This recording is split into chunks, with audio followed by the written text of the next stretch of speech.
And now it's time for the Insiders with Chuck Chvala and Scott Jensen, sponsored by the Wisconsin Counties Association and Michael Best Strategies.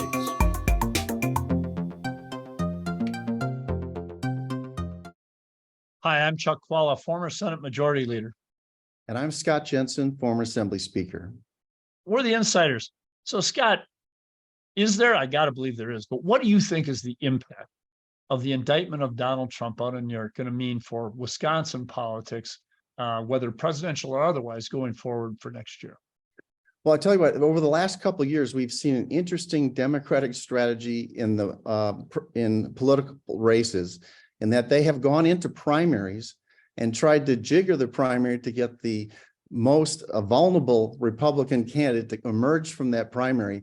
Whether it is intentional or not, that is the effect of what they're having happen here with the charges that were brought against the president in New York, the charges that may be coming in Georgia, the investigation that continues with the U.S. Department of Justice. Each time one of those things happen, they jack up Republican support for Donald Trump, which gets them to where they want to be, which is a Trump versus Biden race, because in that race, Biden probably is able to survive.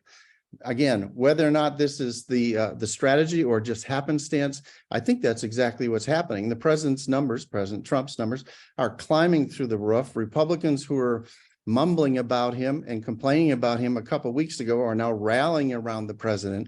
But my question is, how long can that last? And also, after one jurisdiction after another brings a different charge and another charge and another charge against the president, do people at some point say, well, maybe with all that smoke, there is some fire here? But or Republicans become practical and say, I don't think we want a candidate with all that baggage leading us into the general election. But either way, I can't help but notice the similarity with the Democrat strategy of interfering in Republican primaries to get the weaker candidate to emerge. And by weaker candidate, Scott means the candidate who supports Donald Trump or takes on the foolish positions that he takes. Before we get to this, and Scott made many good points here, but before we get to this, let me just mention that I am not a fan, frankly. I think I'm one of those rare Democrats who's not a big fan of this particular charge. I'm one of those who is very concerned that in the long run, if we do this, that what we will do is we will have a series then of whichever party in power could then charge the next person, or the next president. So when Joe Biden is gone, if the Republicans take over, they will decide to charge him with a bunch of crimes. And I understand when people say we need to hold Trump accountable. But we should do that for those issues which have an impact on the Republic. And where was the Republic impact? When you have an insurrection that says that you want to disrupt the peaceful transfer of power, that is something that I believe does need to be addressed. And maybe that can merit something like charging a former president. But it shouldn't be about sex and cover-ups. And you can lose all the legalese you want to say that it's about something else, but it's not. It's about sex and cover. That's not where we should be. Democrats, all you have to do is look back to Bill Clinton. Do you really want that stuff going on? So that's not the kind of thing. Do you really want the President Biden to be hit on classified documents? So I'm not enamored with that, but I'm sorry that's such a side route, but I do believe that's significant to note. Turn to the Trump issue. I think Democrats are gleeful that Trump is as viable as he is right now. I think Scott is right. The headline coming out of today's forum is Scott Jensen says Biden beats Trump. But the reality is that, Democrats do recognize that Trump is a wounded duck out there, and he's not going to do very well, and he's going to have problems. My view is that's true whether or not the indictment comes down. But certainly with the indictment added to it, I think it's very hard, for example, for the suburban counties, the WOW counties, the BOW counties that are the Browns and Outagamies and Winnebagos, hard for people in those counties to vote for Donald Trump after everything else. So I think that Scott's idea that the implications here of Trump continuing to have problems is a major factor.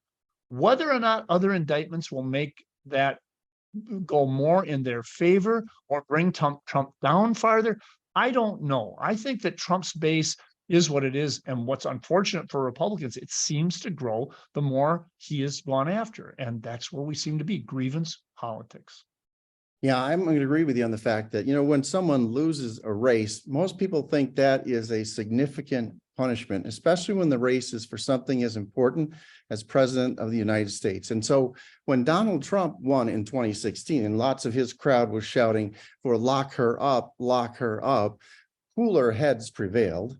And even though I think there was a fair amount of evidence that they could have gone after Hillary Clinton for leaking secrets, whether intentionally or unintentionally, after all, other people get nailed for that all the time in government.